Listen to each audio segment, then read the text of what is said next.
and welcome to the Jeff Bullis Show. Today I have with me Bob Bowdon. Bob is the founder and CEO of VidaFair. I've pronounced both his name and the name of his company correctly because I had some training before we actually hit record, but that's okay. It is a pay-per-stream video platform reshaping landscape of content monetization. He is also the founder and former executive director of Choice Media, the leading school choice media group. He has been a television producer, reporter, and commentator with PBS and Bloomberg Television, where I believe he was an anchor for some of the shows there. And looking at Bob, he looks like an anchor man to me, which is fantastic. You know, they normally choose very handsome, well-spoken men and women to actually be on shows, and Bob, I can just see it. It's great. But that's not a question, by the way. He's also appeared as a recurring character in a satirical news sketches for the Onion News network. And I'd love to hear a bit more about that because we Australians love a bit of satire and sarcasm. So the Cartel Bowdon's documentary reveals the nature and extent of corruption in the public education. As an ex-teacher, I'm really intrigued about that as well. The film won a dozen film festival awards. Wow. It's no secret we are oversaturated with content and creators are grappling with countless challenges and from fluctuating algorithms. And by the way, we're in the middle of an algorithm war. In fact, all of us as content creators are fighting with the algorithms, the battle of the algorithms. We'll talk more about that too. Right through to copyright issues. And we're hearing about even, ChatGPT and OpenAI have been sued by the New York Times for copyright issues. So we've got a lot to talk about here. And the overwhelming subscription fatigue felt by consumers. So Bob and his team are rewriting the rules, offering a solution that empowers both creators and consumers. And VidaFair allows creators to reclaim their worth by setting their own fees for fair monetization, and consumers enjoy the freedom to access quality content without the burden of subscriptions. Bob, welcome to the show, and I'm really looking forward to our chat here. It's a fireside chat, nothing too formal, but I will ask you one question at the end of this, which will be, if you had all the money in the world, what would you do every day that brought you deep joy? I'll let you think about that. You must already know what that is, but we're finishing that. So, Bob, great to have you here. Thanks, Jeff. Appreciate it. Yeah. So, let me just interject. When you say the term anchorman, I think since that movie, it's really taken on a different flavor. That specific term, I think Will Ferrell might have redefined the, prestige level of that particular phrase. Yeah, go ahead. Well, for me, it's all about prestige and premium. So the Anchorman hasn't ruined my impression of the Anchorman. So yeah, okay. But it was funny. So I'm sure you watched it. All right. So Bob, you sort of got here by convoluted means because you actually went and did science at university. Is that correct? Sure. I had a couple of engineering degrees I started out with, and that was my launch into this world. Later, I did some technology reporting, and I guess now I'm a tech founder, so there is some dovetailing between that. But a large block of my career has been media. Right. So I'm intrigued by why did you leave? Tell me a bit of a story about what happened when you left and you joined a company called AT&T. So tell us a bit about, and this is interesting about watching people's lives and how their careers evolve, in that they're going, I'm really bored here. Something not quite working for me. I need to move on. What happened with AT&T? Because that's who you joined, I think, after you did your degrees. Sure. Yeah. I mean, it was at the time a company that, while it was a private company, for those who don't know, maybe the U.S. telecommunications history, it had been the monopoly telecom company. It was provided all the phones, almost all the phones and phone lines in America, as well as the multiplexers and modems and data communications equipment for the country, and then was broken up in a consent decree, it was called. And I came after that, but still the remnants of that monopoly culture were still everywhere. And so it made it extremely frustrating to be an engineer and kind of soured me. I think that I was that negative experience I had by working in a place where it took forever to do anything, and you needed to have countless meetings before you could even have an opinion about anything. Basically, I kind of wondered in the years since what would have happened if I had been with a dynamic, vital company that was, a tech company, was really changing the world, but not the case. So I ended up basically quitting my job and going to film school after that, and kind of starting over in the media after my run at AT&T. So you went to film school. Where was that? Because there's a lot of great. NYU, New York University. Right. And I would say, by the way, too, I was working for AT&T in the 72nd floor of the World Trade Center. This was before 9/11. I mean, by the time 9/11 came, I was already at Bloomberg. But I had been at an AT&T office in the Wow. World Trade Center. So Right. whatever. That's a little interesting anecdote of my life journey. Yeah. Yeah. So you moved on and did some other interesting things, like you did some satirical news sketches for the Onion News. America's finest news source, The Onion. Well, in other words, quite often the best form of news is actually satirical news, because they can tell the truth with their tongue in their cheek. In fact, but it's deadly serious, even though it's comedy. So tell us a little bit about that, because I'm curious about, because we as Australians actually are quite we have perfected the art of what I call intelligent sarcasm. And I think the Onion most probably has done the same thing, but we did it as a country. So so tell us about your stint at Onion News. That's interesting. Well, I went. So I had an agent at the time. I had been a TV reporter and talk show host and whatnot, and so I was living in the New York City area. I would be getting auditions for The Daily Show, for example, which is a U.S. comedy news show. But this was another one of those. I went to the Onion News Network audition, and I will say, having been an actual news person in both, reporting on the field and being in the studio, like there's nothing that teaches you that cadence like actually doing it. Like I remember being in there and watching like other people try to be the fake reporter thing. They had never been reporters. They were just an actor or something, and they got some audition. They showed up to the Onion and they tried to be a reporter. Didn't even come close. You could pick out every single person who had really actually done that job before, even though the lines were, comedically absurdism, absurdist and ridiculous, whatnot. There was no substitute for actually having not just heard that cadence thousands of times, but practiced it for years. There was really no substitute. Anyway, so that was everyone else cast had also been in the real news world. So that was when they were starting their YouTube channel, The Onion.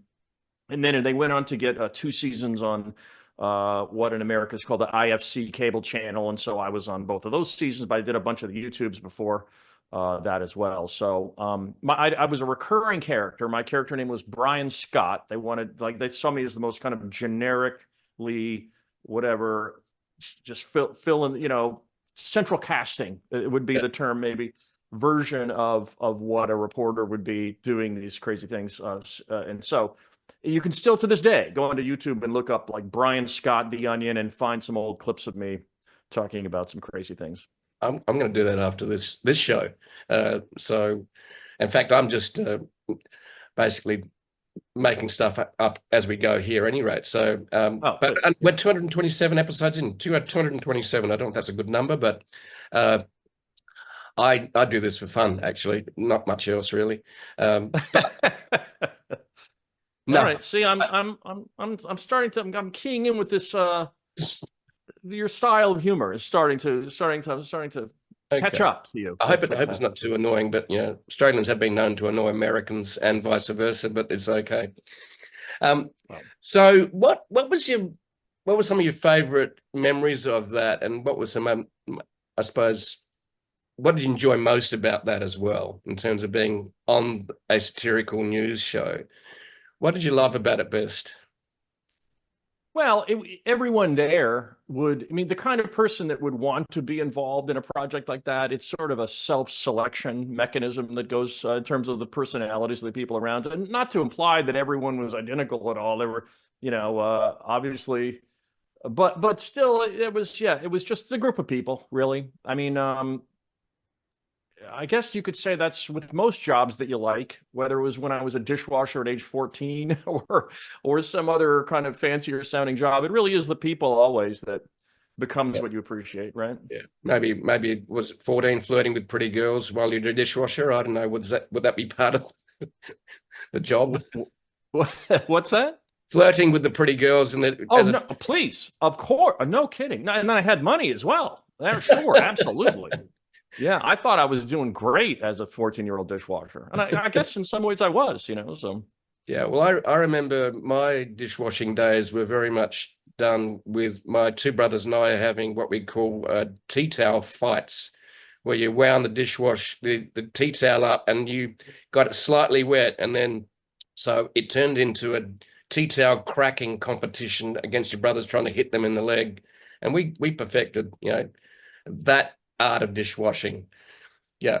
Well, and I eventually graduated to be kind of a cook in a couple of different restaurants in my local area, and I was underage. I don't know what the drinking laws are in Australia. They're not 21. They're 18. Yeah, well, back in those days it was 18, but at the time I was like 16. But what they did have was cooking wine in the back, and I had discovered the joys of sneaking. I would like furtively look around and and make sure no one was walking toward the kitchen, and then I would do a little shot of cooking wine. It was great times. Girls and drink. There you go. Perfect. And getting clean at the same time. So now the other thing that I'm intrigued about, let's move on to, you wrote a documentary called The Cartel, that reveals the nature and extent of corruption in public education. Now, I'm very intrigued with this because I was a high school teacher. That was my original training. And what subject? I taught economics. Nice. And when I knew nothing about economics, still know nothing about economics, but in fact, I think the economists know nothing about economics, actually. So they would make predictions. I suspect you knew more than the economists. Yeah, but I sort of, a bit like you, I don't know how many years you're into AT&T. I sort of looked at myself and looked at the teachers that were in their 40s, the really old bastards, right? That were in their 40s. Exactly. And, me being a, young whippersnapper of 23 teaching 18-year-old students. What was interesting was I looked at these old guys and they looked tired and worn out, and everything was Groundhog Day, and you were teaching people that don't want to learn. They're called teenagers. Yes. Yeah. So I left and joined the technology industry because it looked like a lot more fun to me, and it was. So never really left in a way. So tell us. Sure. So tell us about the film. I'm interested and obviously you're looking at the nature and extent of corruption in public education, but then you've looked at also, you moved on to creating VidaFair. So there seems to be a bit of a connection. Let's have a little chat about the Cartel, and where did the inspiration come from that? Sure. So I had a friend who was a teacher at an inner city high school in New York City at the time. And I was hearing on a regular basis the stories she was telling me about strange dysfunctions and rules that didn't make sense at all. And things only these kind of union people can touch these, wires, and we're not allowed to. And this many feet off the ground, and this other person has to be. I mean, things that just sounded insane. And I just thought to myself, someone like, the things I'm hearing, most people don't know. Like, someone needs to tell this story. And then it turned out to being me. I basically then anointed myself as that storyteller person. So I basically then went on about an almost 3-year journey of doing interviews, and many times friendly, but also sometimes adversarial, regarding how money doesn't reach the classroom, how the great teachers don't get rewarded, how the bad teachers don't get fired, how people often just assume that throwing more money at a particular dysfunctional, chronically failing school will just fix it. And yet we looked at particular examples where that had happened for many years, and it just didn't help. It wasn't usually an issue of lack of money alone. And so, yeah, there were all of these stories that really needed to be told. And so, yeah, it had nothing to do with the comedy stuff or whatever. Obviously, it's a very serious subject, and it still persists in America today. I never really looked very much in the Australian school system. I don't know much about it there, but I know a lot of the problems that I talked about over 10 years ago now in the Cartel documentary film still apply to inner cities in the U.S. Yeah. Yeah, look, I haven't gone into the politics of it all, or what the corruption side, but I just, for me as a teacher, I just felt a lot of what we were teaching was not relevant. And, you know, the curriculum was set from on high by people that never left school. They're called professors. Oh, right. Yeah. So for me, it was, and also I think the other thing that me as an observation of school systems, especially the public school, I actually taught in private schools. So, but I did do some public school teaching later as a casual teacher. And the basically over time that you ended up as a teacher, you were supposed to be the authority figure that was running the classroom. You had your power stripped away, and the inmates were running the asylum. They're called students because they got all these rights, and you can't tell me off when you can't. I'm about to hit a student with a stick. You can't do that. I went, this is nuts. And this has not been fixed. In fact, Australia's got some real issues in terms of the rights of students and classroom behavior. Exactly the same here. Yeah. That aspect is very much the same. And how can you teach in the middle of an asylum, right? It's really what it is. And you don't even need a large percentage of kids to be troublemakers. You just need a few of them to be completely disruptive to a class, maybe any more than one or two. If you have 3 or 4 that are disruptive, it can be an enormous problem for a teacher. And so, often they're not supported. Yeah. And they're not, and teaching certainly doesn't generally pay very well. Like in Australia, they pay reasonably well, but anyway, it's going to be interesting to see what the impact of AI and online education, which has threatened the industrial education system, which we've had around since the Industrial Revolution, really. So it was really prepare people to actually work in factories and be compliant. So anyway, enough about school teachers and students, but let's move on to, so you've done that and won a dozen film festival awards. That's pretty amazing. Can we view that online now? Is that available, or is it on YouTube? It is indeed. It is indeed. And by the way, we're also on Netflix for 5 years or so. We also had Warner Brothers distribution.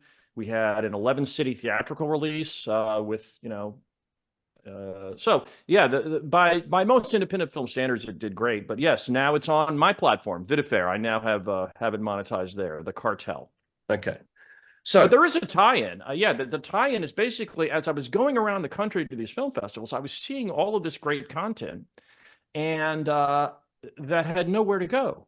If they were lucky, someone would spend half their life savings making some film that was their artistic dream, and then if they were lucky, they would get into some one local film festival, and they invite all of their colleagues who had worked on the film to come watch that one screening, and then they just all went home. There was basically nothing to do. They could put it on YouTube. That was pretty much their only option after that. And I just thought to myself, why should it be like this? Why isn't there a way to be able to set a fair price and market to social media followers without a middleman or a gatekeeper, and just say, please support my work, and here it is if you want to rent it? So that sounds to me very much like, as you went around doing the Cartel and so on, looking at the great content, there was inspiration for going, we should be able to give the creators better remuneration for their creativity, and give them a voice. And you mentioned not having gatekeepers in the way. And I think when social media started for me, the ability to reach the world without the media mogul getting in the way and charging you for that was very empowering for me. And I got to where I am today with worldwide distribution measured in the millions per year is effectively because I just persisted and created content from my owned platform, not my rented platform. And I think we're going to have a chat about that too. So that inspiration for you was through observation, wasn't it? Sure. I began to see people at the same time, the social media arrived, and people would make content for the social media platforms, and I guess their payment was likes and shares, that kind of thing. But it always struck me as kind of the same arrangement as if you know, a lot, I don't know if you have local newspapers still in Australia, but We like do. the local newspaper says, we'd like you to write a column for our paper. Oh, okay, great. Yeah. And then you're going to sell ads next. Yeah, we'll sell ads next to your column. And that's how we'll make money. But you create all this content, For every free. week or every day. And you're like, okay, what are you going to pay me for that? And they're like, oh, nothing. It's you write the content for free. Then we sell ads against your content and we keep all the money. That's basically the social media bargain that Yeah. they have announced. And I think if a newspaper asks you to do that, you'd say, well, this is insane. I'm not going to write content for you so that you can make money on ads and I get nothing.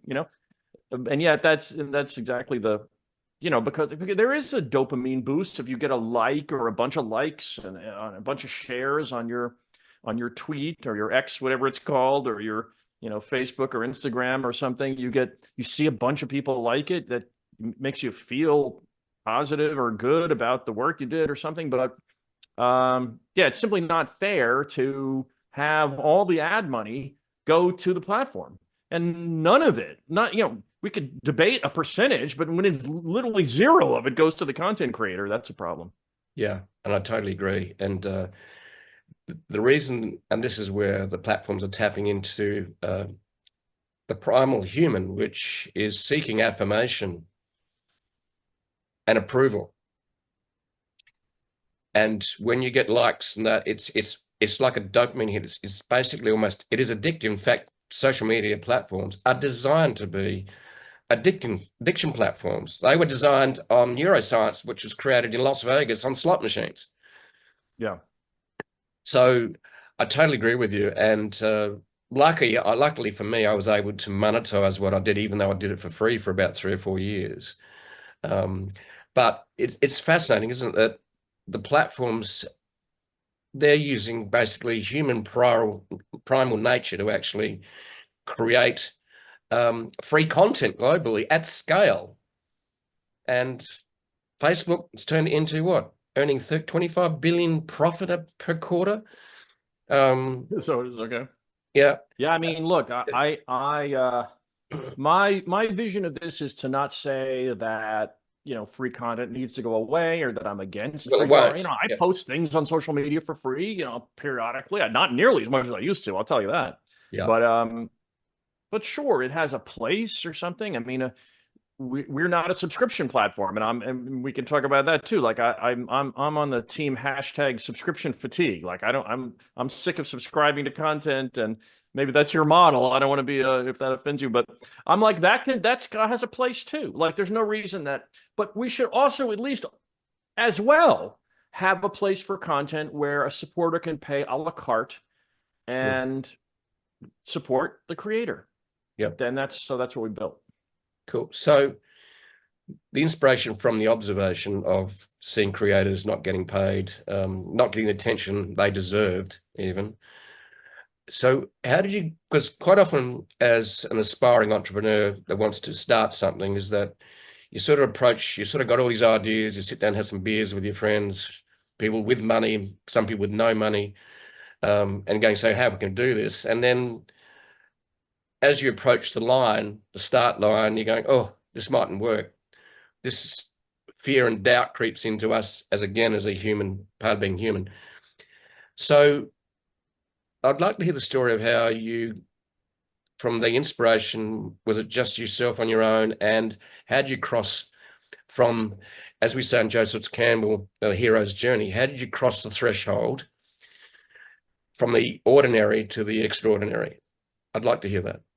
Interesting question. Thank you for that. Yeah, I mean, I guess the first step was I had friends who had been working in tech, even though I had kind of a start as a technology, but I had been many years I had been just a media guy. So I went and met with some of these friends, and then they would often recommend. I would say, "Do you know anyone who would be the right partner for this as a tech person?" With me being kind of the content media person, and so yeah, I ended up meeting with some people, and some of them. Everyone responded to the idea. In fact, one of them, some of them gave me pricing that I thought didn't make sense, and I kind of moved on from that. And then eventually I hired some people, and then they very quickly then outsourced all the work to an Indian programmer group. Surprise, surprise. I know, exactly. And then the next thing that happened was they started fighting with the Indian group that they had hired. And so they wouldn't even talk to each other anymore. Now I had to be the go-between between this original group I hired and then the secondary group they hired. And so it became a mess. In the end, we basically had to, I then found someone way better who is and then grew from there. But the point is we eventually had to throw out all the code. We tried to fix it at first, but we eventually had to had basically start over. So, but you do learn things along the way as you're imagining this, like a new paradigm. It's one, there's plenty of entrepreneurs who are not doing something that's that new. They're a franchisee, for example, and they have, the next KFC franchise or, hardware store or something. And they're, and please, I'm supportive of those people, and they take a lot of financial risk as well. But when you're doing something completely new, even in the failure stages, you are learning a lot about the business model, that things that you learn don't make sense.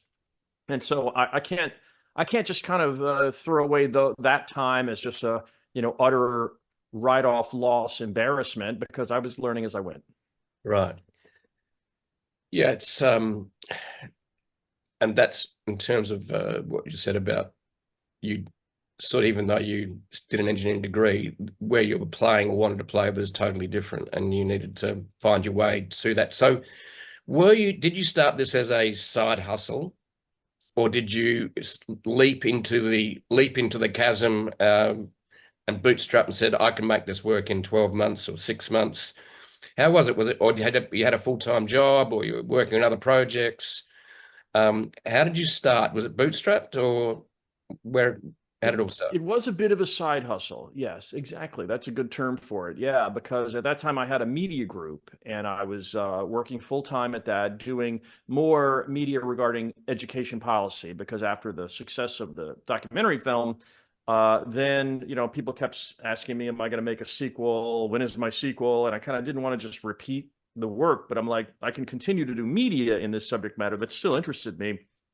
Yep. But not necessarily another documentary film. Instead, I would create a group that did podcasts and interviews and a daily newswire and a website and an app and all kinds of things to still message those same ideas and follow current events in education policy. So kind of a vertical news group about the one issue of education. I used to say the way ESPN only covers sports, or CNBC in America only covers, markets, we're a news group only covering education news. So, and we kind of saw it as a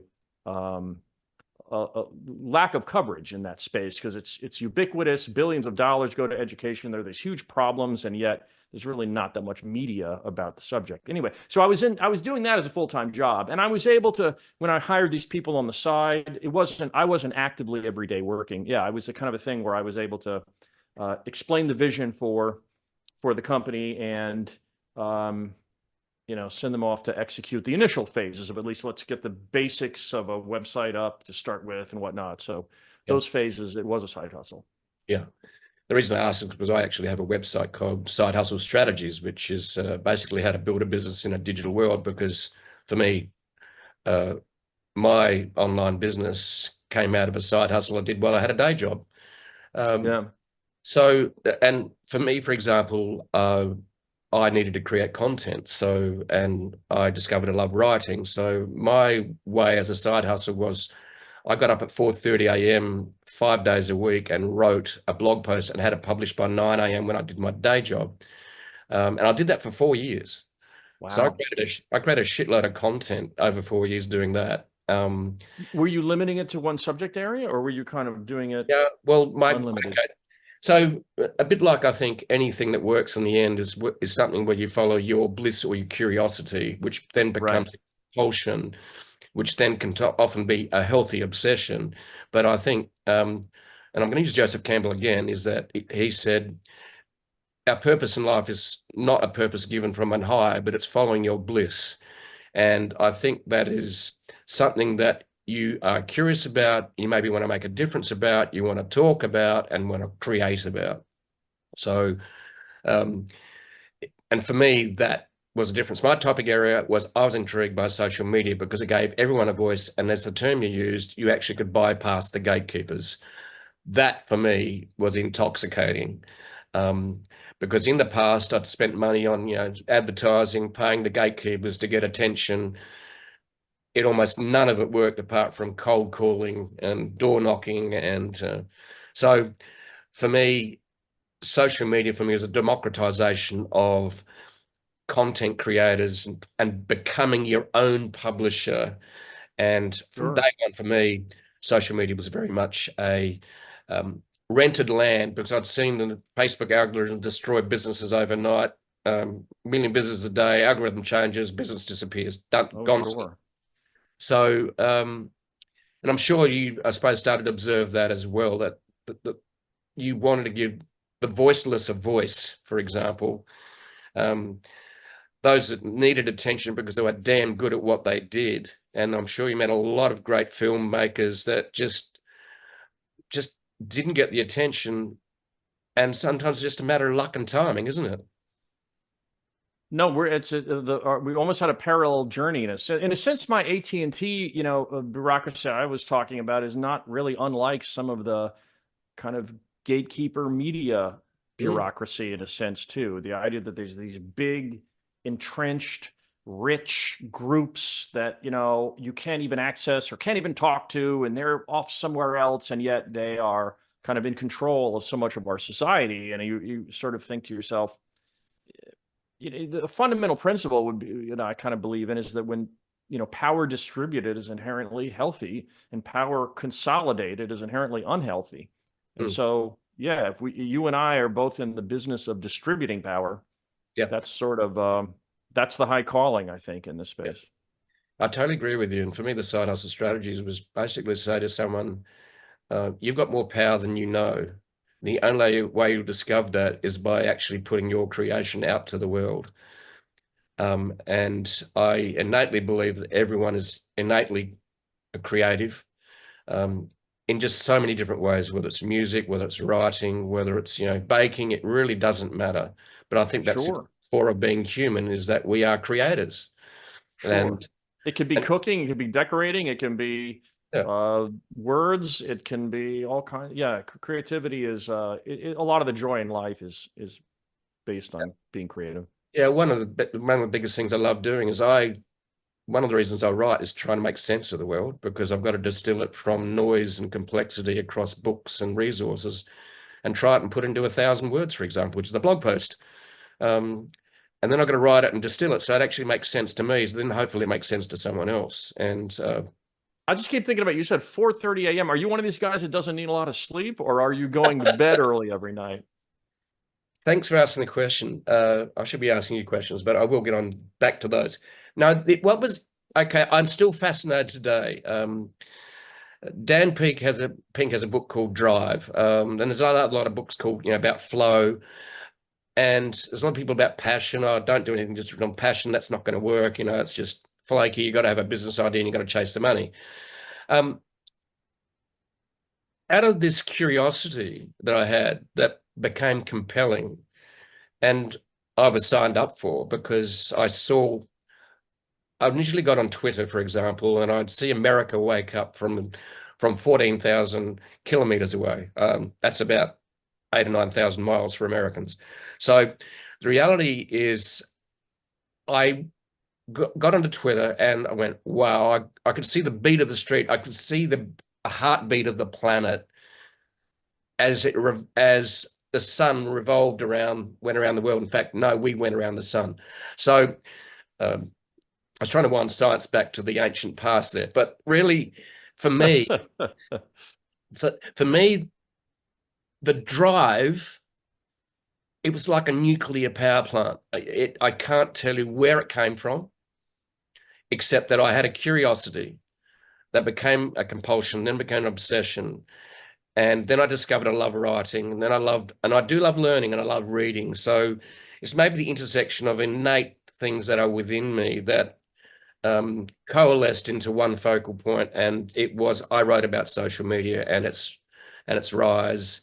and I wrote about smartphones. I wrote about everything that interested me around that sort of core philosophy of democratizing the creator and content and being a publisher. That's what intrigued me. And then I had little dopamine hits because HubSpot had a little platform going, okay, what's your website grade? And I could see my traffic going up. And in other words, my creation was being affirmed and my attention. And then people started reaching me around the world and said, would you come to speak and be, because you're a social media expert back in 2010, 11. And I went, yeah, and we'll pay you. And also we'll fly you business class. And I went, wow. So where that drive came from, Bob, to me, I still don't know where it turned up. It's almost like I was channeling the world, channeling the energies coming from the universe somewhere. It just was something that I didn't plan for it, but I basically, as Joseph Campbell said, I followed my bliss, and it became an incredible driving force. So that's how it happened for me. And I heard a quote. Yeah. I heard a quote recently. It was something to the effect of, I'll probably mess it up, but it's something to the effect of, the real regret in life is not that we weren't able to hit the target we were aiming for. The real regret in life is finding out that the target we were aiming for really didn't matter, and we were aiming for the wrong target. Yep. And so I think, yes, finding purpose in your life and in your work is, it used to be something I think that was talked about a lot more, but yeah. Anyway. Yeah, it fascinates me today. And maybe I was younger then as well in terms, but 4:30 a.m., 5 years, got up, and I would not stop until I'd hit the publish button. And when were you going to sleep? I went to sleep at about 10:30. I actually started writing at night, and I realized then that my partner was getting slightly annoyed because she never saw me at night. And also what it got in the way too is you go out with friends on an evening and you had a couple of drinks, you come back and you go, oh, I've got to get that blog post out, that idea I had that I wrote down on a piece of paper or on my phone. And I went, you know what, if I get up at 4:30 a.m., no one's awake, no one's going to annoy me. It's just me and the milkman and the rubbish guy, right? And you never said to yourself, oh, it doesn't really have to be tomorrow. Let me just sleep late. I'll do it the next day. You were not that guy. No. And the discipline that wasn't forced for me was a revelation. And and it just came out of me. And so I am still on the search for the magic formula for that. But I think also we as humans have got different levels of motivation and different things matter, and that's absolutely fine. So now my intrigue and curiosity is leaning into the intersection of AI and humanity, because AI asks big questions of what it means to be human. For example, you can get an image created by an AI platform. You can get it to write a document, and you as a writer go, shit, that's actually really, really good. And it's getting better. And I'm going, okay, what about my story? Isn't my story good enough? So this AI is challenging, and for me it is asking big questions of what does it mean to be human, Jeff? If AI does everything, what's the purpose of being human? So at any rate, that's my next curiosity, which is becoming compelling and a calling. I suppose that's the other thing too. It's like a calling. That's really it. Now that was a very good question, by the way, and you got me on a 5-minute rant, but that's okay, I think.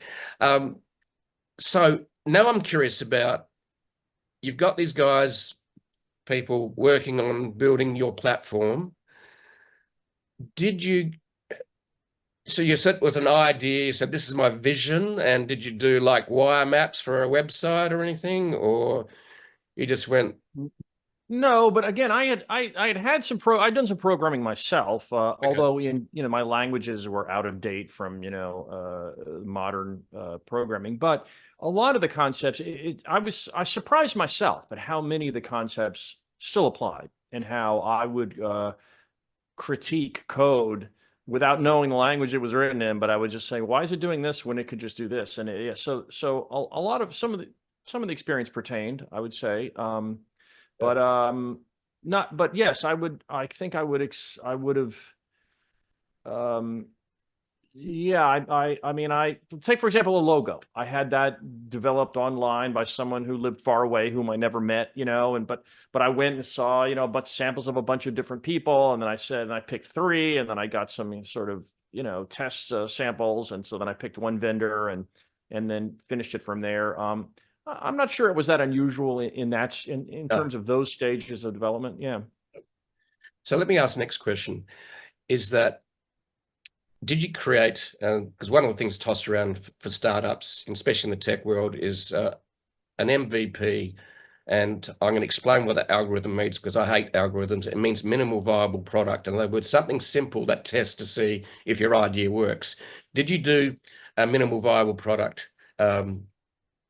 No, not really. I mean, no, because I kept thinking to myself, I guess the first phase of the product was that, but then there was no point where we just continued to add features. There's no point where we said, okay, now we're just going to wait. But because I believe in the concept so much, I didn't say, okay, now let me wait and see how much business will be generated or how much growth will ensue from the kind of 1.0 version that's released.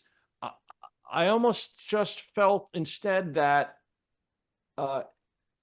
it is self-evident that people should want to monetize content and want a fair way to do it. And we do it in a way no one else does. Now, I mean, now you have this fear of every entrepreneur that, at some point, the day before your big launch, a multi-billion-dollar company will announce the exact same product, an offering that you have. And then, what do you do then? And so, okay, if that would have happened, maybe then I guess I might have been more thoughtful or circumspect or et cetera about, gee, maybe this won't work. But that really was not where my head was at. I just kept saying that I have zero doubt in the viability of the business model, even though at that point there were no customers yet.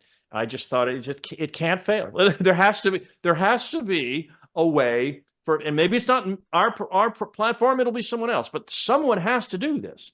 There has to be a way to have a content and say, I'm going to set my own fee. I'm going to market it to my social media followers, and those who want to support me can rent my content. And so, yeah. So I have 2 questions rising out of that, which you've partly answered. Number one, how did you market, or how do you market your platform? What's worked and what hasn't? That's actually 2 questions, but it's the same topic. Number 2, when you go, oh shit, this is actually working. Has that happened?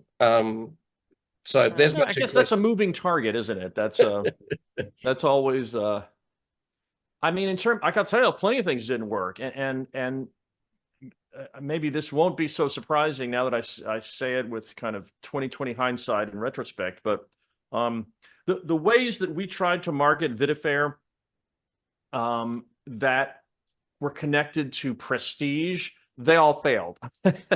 The ways that have had no connection to prestige have been much more effective. And what I mean by that is, so for example, there's a big film festival in the US called South by Southwest, and we had a big reception for all the filmmakers, and we basically got everyone drunk for free. And because we were and we gave a little talk about, our platform, and now you're a filmmaker and you've made this amazing film that's gotten into a very prestigious festival. Gee, maybe you'll want to monetize it on our platform. And they're like, oh, okay, that's great. Thank you. Bartender, can I have another round?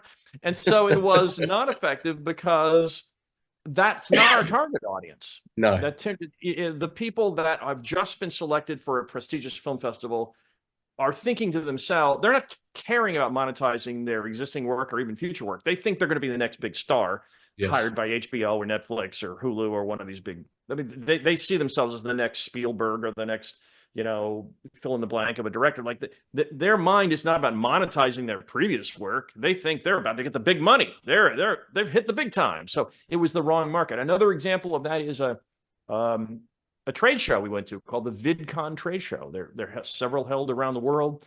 The last one I had been to was in 2019, and I kind of perceived it as a good fit. It was a YouTube style, YouTuber focused trade show, VidCon, like video conference.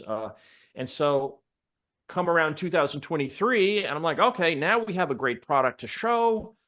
And now we're going to get a big booth at the VidCon trade show, and we're going to have a breakout session before that, and we'll have a big giant staff there, and we'll pay everyone, and we'll have all these t-shirts and giveaways and all this stuff, because the conferences feel like something that like big respected companies do, Turned out to be a complete failure. By the time 2023 came around, the VidCon trade show had morphed from a YouTuber type trade show into a TikToker type trade show. So It seemed, at least my impression was, that the vast majority of the attendees there were interested in marketing their 60-second dance TikTok video. They were not interested in monetizing. The kind of content that's monetized tends not to be the extremely short form content. Okay. So that failed too. So anyway, but the things that have worked better have been things have been more online and social media marketing, where things like this, things where I'm talking to real people and people can see my face, or when other times that we've done videos where it's a human being talking to them. Hey, when you just advertise, another thing we did, you can just advertise our name and our logo and our services on Instagram or on Facebook or Twitter. You can, and what happens? I mean, you can imagine yourself just seeing some name of a company pop up on your feed that you've never heard of before. What are the odds you're gonna well, let me open this up and create an account? And generally, that's not the way people behave. In this era, authenticity is associated with seeing an individual and being real to them, and not hiding behind the facade of impressive looking corporate logos and fancy language, and that kind of thing usually doesn't appeal to the modern social media era participant. They want authenticity. They don't want that feeling of like being advertised to like you're a Mad Men person selling, Coke or, Chevrolet, in the 1950s or 60s, with a big company, rich looking presentation. That's now almost a negative. Yes. And so that's some of the stuff we've learned. Wow. So out of that rises for me is that TikTokers and Instagrammers and short video. So let's dive a little bit into the world of influencers. So when I started my blog in 2009, I just wrote about social media. Short video basically didn't exist. YouTube had risen, but was still getting traction. Smartphones really hadn't given everyone, the tool to be. Everyone became a publisher after the iPhone rose, and you could record yourself on video. And then we had the selfie camera arrive, and it all took off. Perfect storm, intersection of a smartphone with a selfie camera and social media. The perfect storm, yeah. So, and I sort of became an influencer before it was even tossed around, really, in the sense that I was asked to speak at events around social media and so on, and blogging and everywhere. But influencers today are very much more about short video, and the numbers show that influencers in America, I think it's Gen Xers or Gen Zers, 65% of Gen Zers want to be an influencer, which comes to creating content. Do you appeal to that type of audience? Because there's different types of content on a scale of frivolous to great, right? Or deep content. Love the work, deep work. But for me, do you cater to superficial content, as I call it, like here's me in a bikini? I'm not doing that, by the way. Or is it like here's something really interesting about a topic that, like global warming? Where do you sit on that spectrum, or do you play to all of them?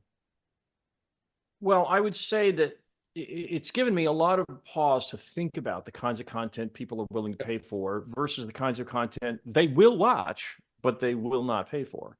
Okay. You know, and yet a third category they won't watch. So there is this new distinction that making a company like VidaFair forces you to consider. Yeah, for sure. There's a lot of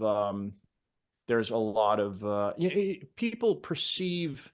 First of all, if it's like a Hollywood movie, they sort of think, okay, that's something that we should pay for. That's I'm used to paying for that, and my friends pay for that, and everyone knows that's, you know, yes, you go to Amazon Prime and you can either subscribe and maybe get some movies for free, or otherwise you can just pay to rent those movies. But it's not always a high production value. It could just be a niche interest. If you're doing I mean, everything from a tutorial on how to change the oil of your motorcycle, and you have that exact kind of motorcycle, and that exact video is answering the question you need answered, then yeah, you'll be willing to pay for that if it's a fair price. Or something else like that you perceive this other like stock market advice, you know, where someone is advising you on how you should invest your money, and you might think to yourself, okay, well that's going to make me more money than I'm paying to rent the content.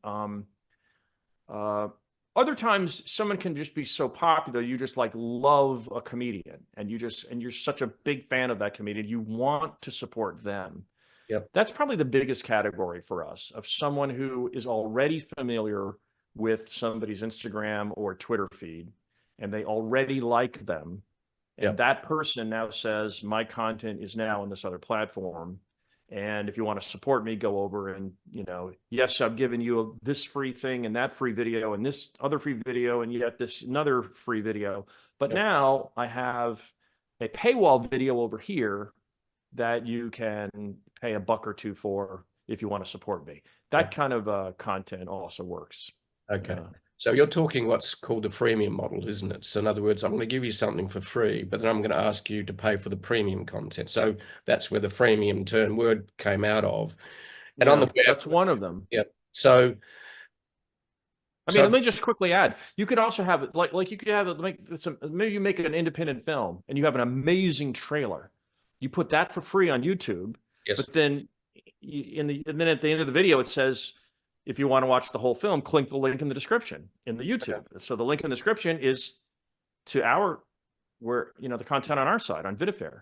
It's the VidaFair link. And then people say, well, I did never know about that guy, but maybe that's not a freemium example, but wow, that's an amazing trailer. So they are, they feel like they've been, they've been convinced. So you're obviously having, the big question you're asking all the time is, what will people pay for? Which is something between a guess and a hope and a bit of science. So is it all of the above in terms of how you're identifying what people will pay for? Because you've got to get paid because you need to maintain the platform. The creators want to get paid. So what's some insights about what will people pay for that you've learned? It's part of it is that I think it's more likely. So a couple answers. Number one is we kind of want them to figure out what people pay for more than we figure out what people to pay for, okay. What people will pay for, so that, we want people to experiment. And, we basically charge $1 for an upload. I mean, that's if you buy our tokens. If you don't buy our tokens, it's $2 for an upload. But it's such a low amount of money that we sort of feel like it's, there's virtually no cost for trying it, just to see what kind of response maybe you have 10,000 social media followers, maybe you have 50,000 or 100,000. I don't know, whatever the number is.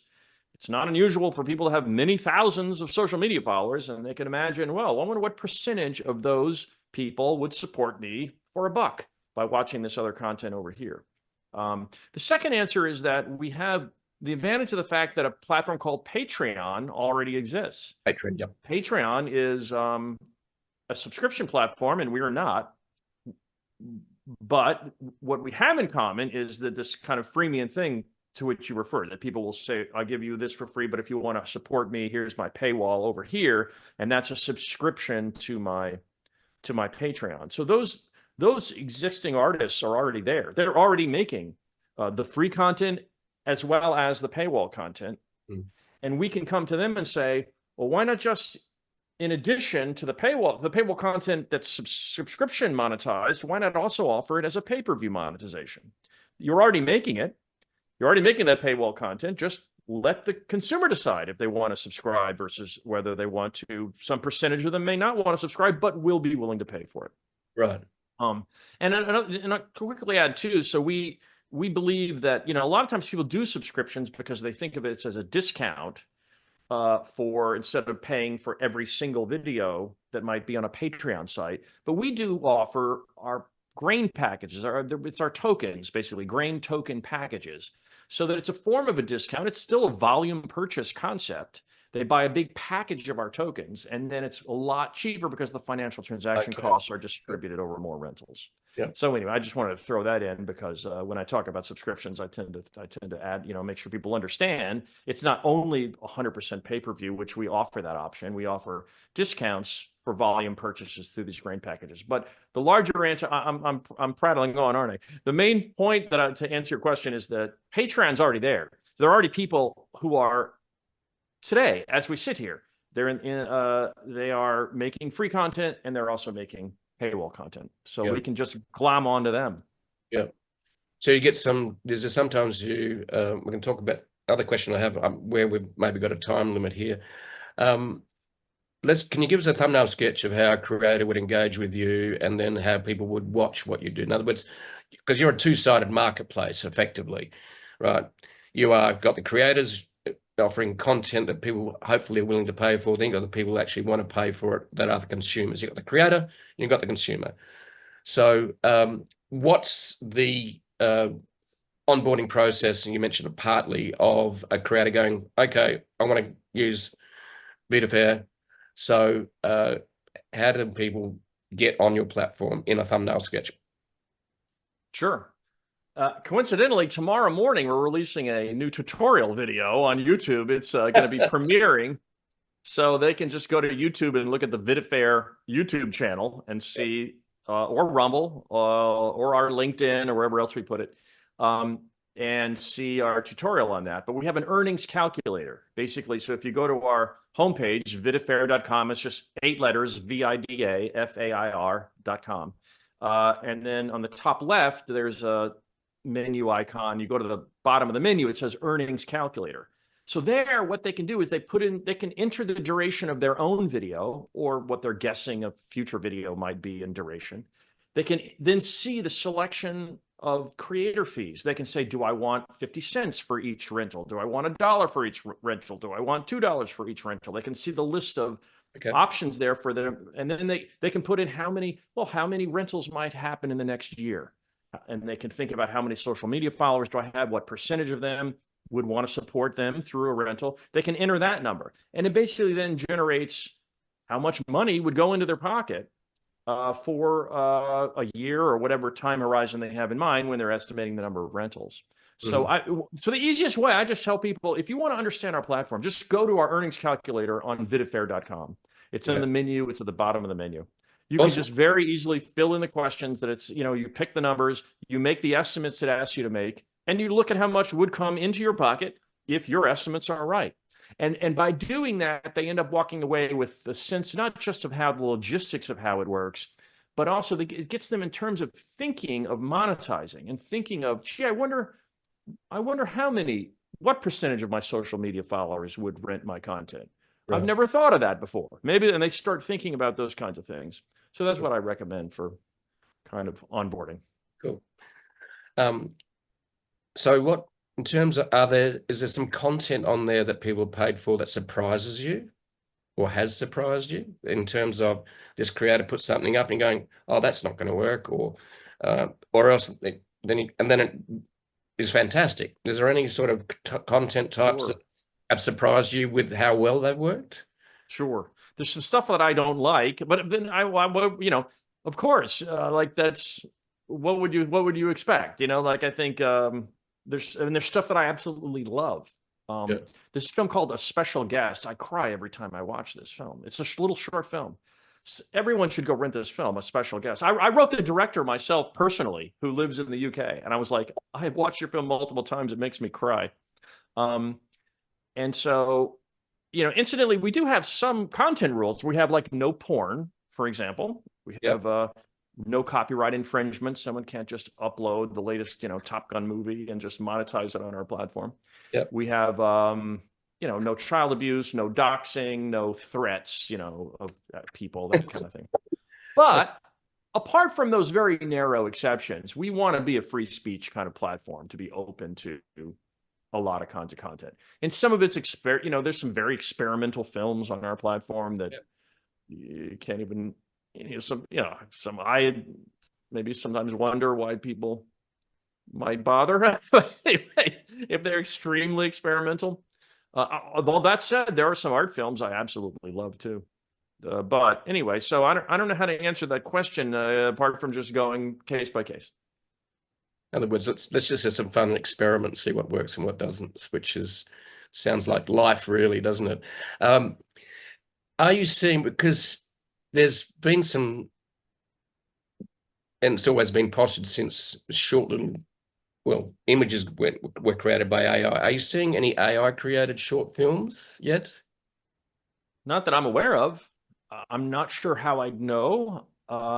I think I can tell usually when images are AI, there's a certain look to them somehow. There's a certain way people's faces look that seem, I don't know. I've dabbled in photography myself. I sort of think I can tell that. I'm not sure. I can't say that I know, but to your point earlier, Jeff, you were saying like it's only going to get better. The AI will only get smarter. It's not going to get any dumber. And so, some might, to kind of wax philosophical for a second, like some might say, well, at some point, right, won't the robots be smarter than all of us? Won't they, will any of us be able to compete with the robots? I don't know. Will they come kill us all? Maybe. We're not quite there yet. No.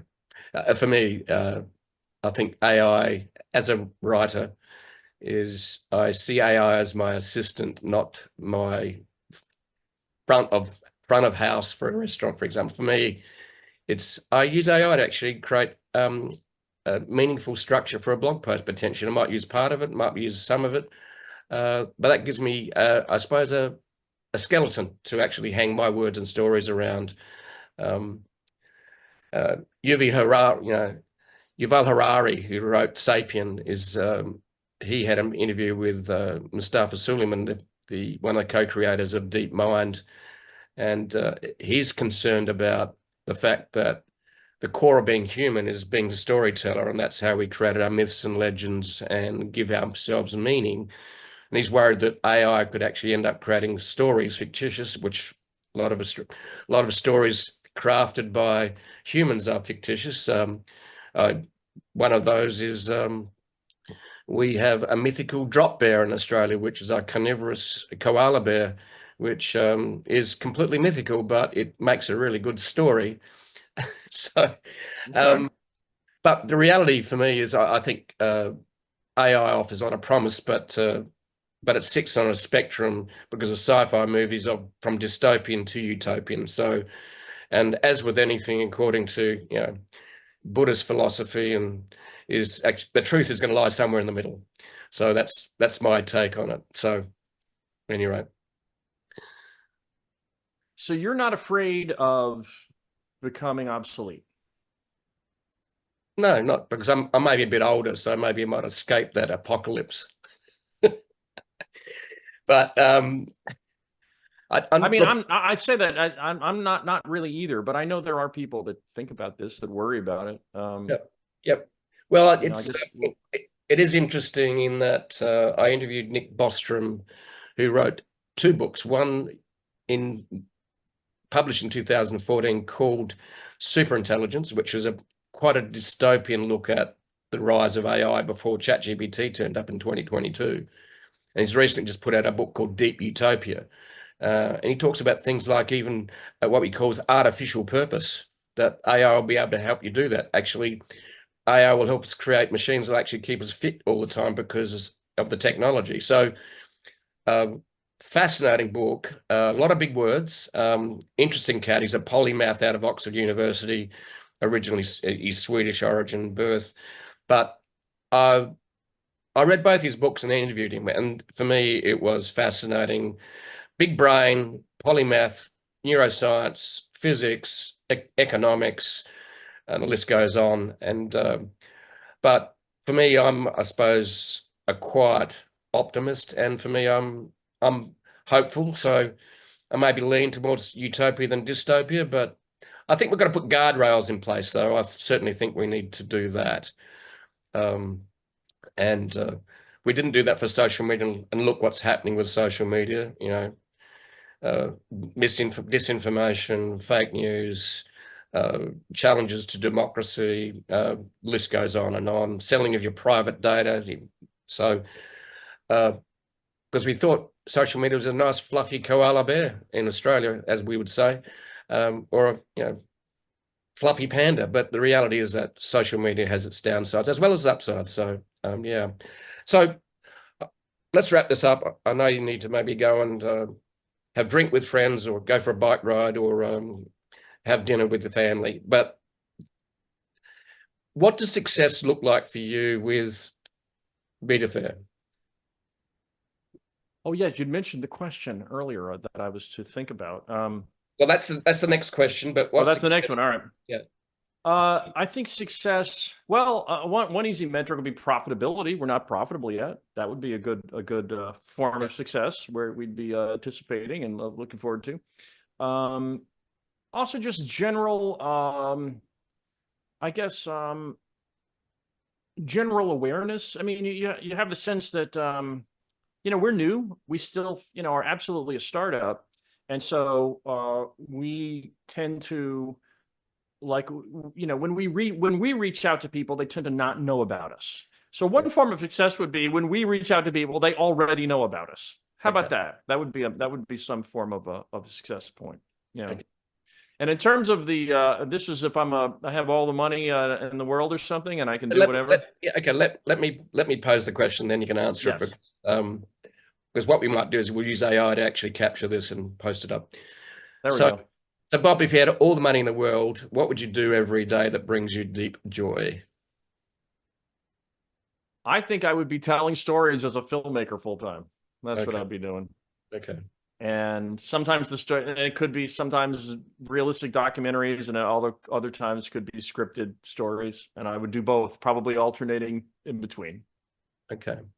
Are they stories that make a difference? In other words, make people cry and make people laugh, and sure, inspire as well? Is that? Oh, sure. While I am a voracious consumer of escapist content, and I don't mean that in any kind of shy way, I watch plenty of meaningless content all the time. What I choose to create is, in my humble opinion, at least strives for some sort of meaningful aspect rather than just pure escapism. So that's what I like working on tends to be something where I feel there's a point. Okay. In other words, creating content that makes a difference. It makes people think. Yeah. Great answer. Thank you very much for sharing that. And thank you very much for your insights and your stories. And it's been an absolute joy for me to actually have this fireside chat with you. So thanks, Bob. It's been a pleasure. We got to get you to Texas, Jeff. Where it's on the list. So Tim Ferriss is there now, apparently. So there's a bunch of other people. And Elon Musk is going there as well, apparently. He's pulling up stumps all around America and heading to Texas because they don't tell him off down there. They think he's a demigod. So I think he's going, I need the right attention, I think he's saying, anyway. And less tax, of course. But thanks, Bob. It's been an absolute pleasure.